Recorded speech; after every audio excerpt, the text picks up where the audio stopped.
Hello! In this video, we'll explore how to add custom avatars using the Brand Kit feature on the Trupeer website. First, click on the Brand Kit option. Here, you'll notice several options available.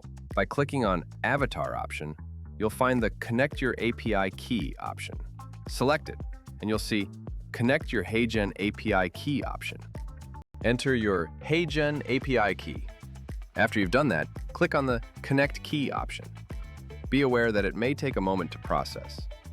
Once the custom API key is successfully added, you'll see it appear in the library. If you'd like to verify this, simply click on the Home option and open the video to which you want to add an avatar. Next, click on the Edit option, then proceed to click on the AI Avatar option.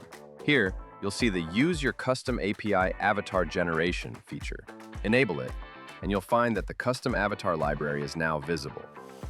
By clicking on it, you can select the custom avatar that suits your requirements. Thank you for watching.